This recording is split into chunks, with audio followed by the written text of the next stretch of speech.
Ok, cierra los ojos. Piensa en Cleopatra.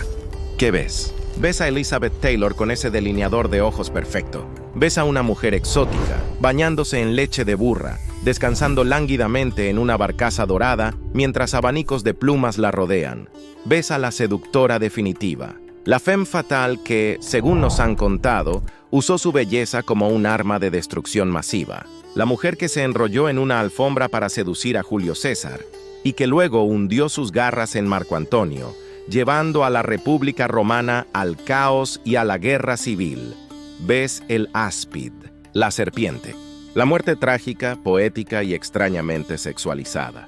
Esta es la Cleopatra que Hollywood nos ha vendido durante décadas. Es la Cleopatra de Shakespeare. Es la Cleopatra que todos conocemos. Es un ícono cultural y es, en su mayor parte, una completa y absoluta mentira.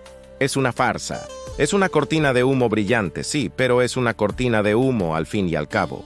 Porque la imagen de Cleopatra como la gran seductora es quizás la campaña de propaganda más exitosa de la historia antigua.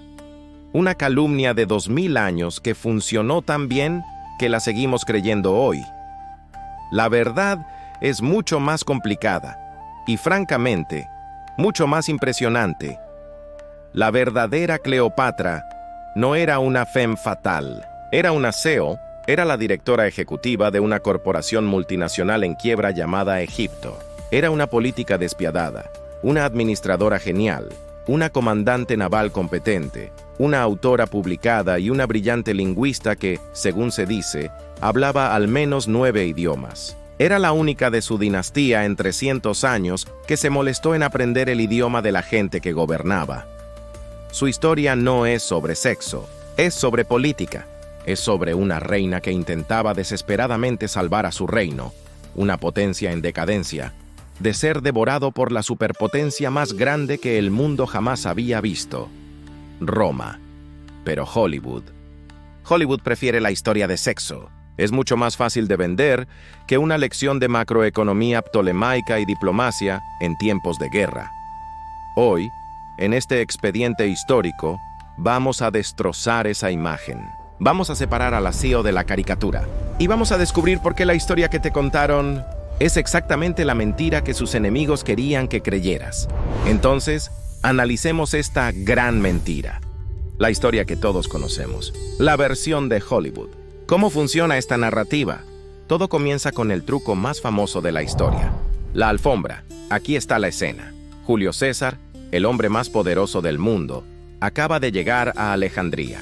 Está en medio de una guerra civil egipcia, tratando de averiguar a quién apoyar.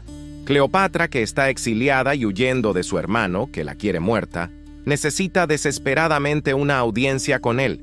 ¿Envía un embajador? ¿Intenta un asalto militar? ¿Escribe una propuesta diplomática? No, eso sería política.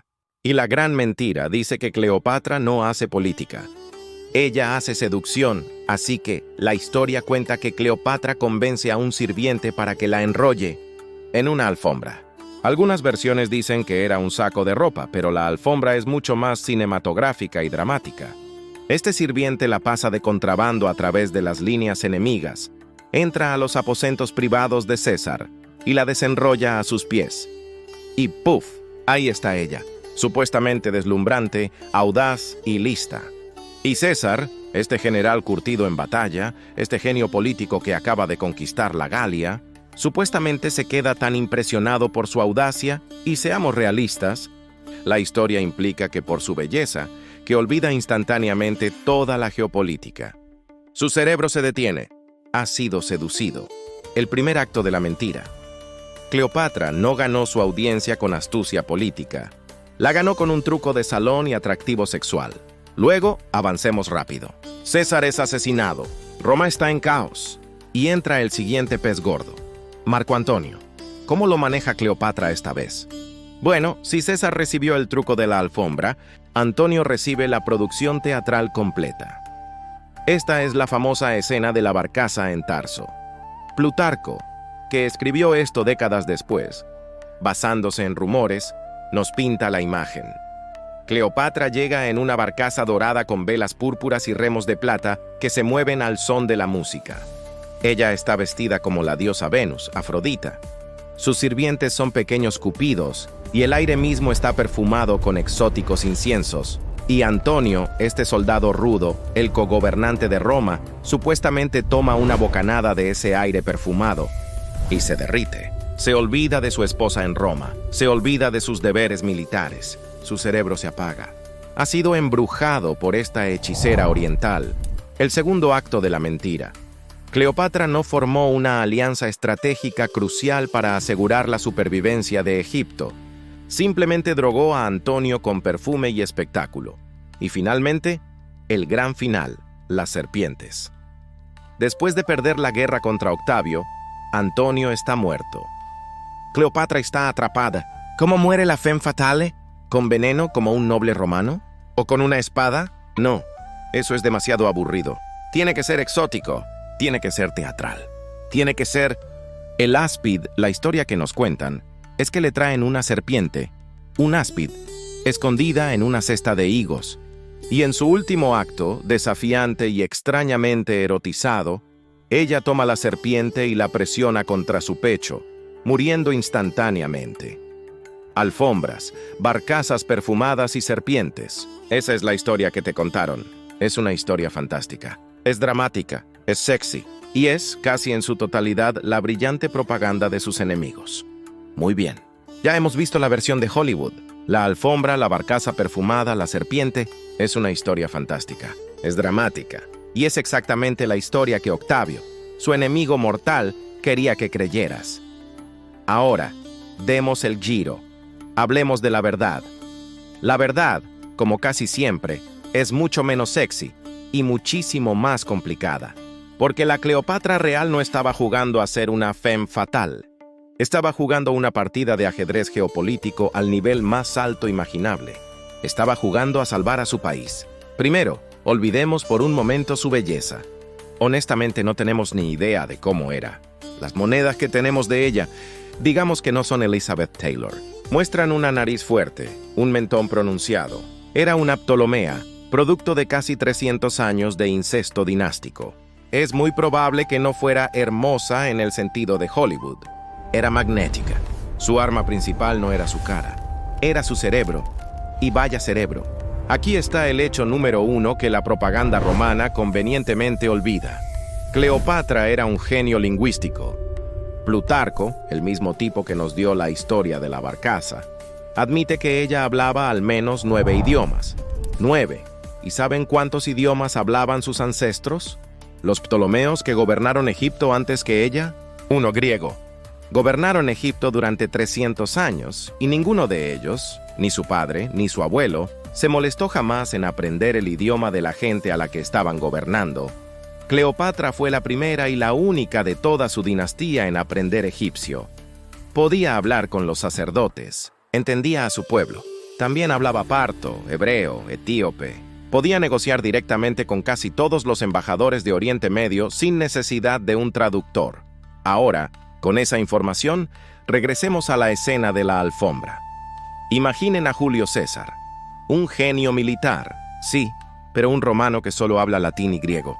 De repente, esta joven reina no solo aparece audazmente en sus aposentos. Esta reina puede debatir con él, cara a cara, en griego fluido, sobre la deuda astronómica de Egipto, la política del Nilo y la estrategia militar. ¿Ustedes creen que él quedó impresionado por la alfombra? ¿O quedó impresionado porque acababa de conocer a su igual intelectual y era despiadada? Despiadada. Cuando llegó al poder, su primer acto fue una guerra civil contra su propio hermano esposo. Sí, era Egipto, las cosas eran raras. Cuando su otra hermana, Arsínoe, se convirtió en una amenaza política, Cleopatra, según se dice, convenció fríamente a Marco Antonio de que la ejecutara en los escalones de un templo. ¡Eso es brutal! ¡Eso es Game of Thrones! Cleopatra no era una seductora que usaba la política. Era una política que usaba la seducción y la inteligencia, el asesinato, la economía y la lingüística como una herramienta más en su arsenal. Su objetivo no era el romance, era la supervivencia de Egipto. Entonces, llegamos al veredicto final. Si ella era esta brillante CEO, esta genio lingüístico, esta política despiadada, ¿Por qué demonios solo la recordamos por las alfombras y las serpientes? ¿De dónde vino la gran mentira? Bueno, como dice el título, denle las gracias a Octavio. Octavio, quien pronto se convertiría en el emperador Augusto, era el enemigo mortal de Marco Antonio. Y aquí es donde tenemos que entender la brillantez de la propaganda romana. Octavio necesitaba una guerra contra Antonio, pero tenía un problema de relaciones públicas. Antonio era un general romano respetado. Si Octavio simplemente declaraba la guerra, sería otra guerra civil romana, y Roma estaba harta de las guerras civiles. Haría que Octavio pareciera un simple caudillo hambriento de poder, igual que todos los demás, así que Octavio, en un movimiento de genio propagandístico, recalibró la narrativa. Esta guerra, le dijo al Senado y al pueblo romano, no era una guerra civil, no era romano contra romano, era una guerra santa. Era Occidente contra Oriente, era virtud romana contra decadencia oriental, era Roma contra ella. Octavio necesitaba convertir a Cleopatra en el monstruo perfecto, y la maquinaria propagandística romana se puso a trabajar. Los poetas e historiadores, patrocinados por Octavio, empezaron a escribir. No atacaron tanto a Antonio. Lo pintaron como un noble soldado romano que había sido embrujado. ¿Y por quién?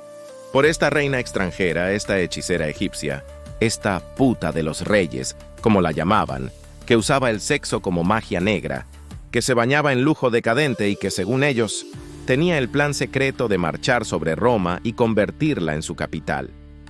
La historia de la barcaza perfumada no fue un tributo a su ingenio. Fue propaganda diseñada para hacerla ver antirromana y decadente. La historia de la serpiente no fue sobre valentía. Fue para hacerla exótica, misteriosa y traicionera. Y el resultado... Bueno, Octavio ganó la guerra. Ganó. Se convirtió en Augusto, el primer emperador de Roma. Y su versión de la historia se convirtió en la historia. La historia oficial. La propaganda funcionó tan bien que sobrevivió 2 milenios. Pasó por Plutarco, fue embellecida por Shakespeare y finalmente fue inmortalizada en Technicolor por Hollywood. La Cleopatra que conocemos, la seductora, la femme fatale, no es una persona. Es una campaña de difamación política. La verdadera Cleopatra, la administradora despiadada, la genio lingüístico que luchó hasta el final para salvar a su país, fue la primera y más famosa víctima de la campaña de noticias falsas más exitosa de la historia. Y ese fue otro expediente histórico, oficialmente cerrado. Si disfrutaron esta autopsia de una mentira de 2000 años y quieren ver más figuras históricas liberadas de su propia propaganda, ya saben qué hacer. Denle al botón de me gusta, porque ayuda a combatir la desinformación algorítmica. Y suscríbanse para más expedientes históricos. Hasta la próxima.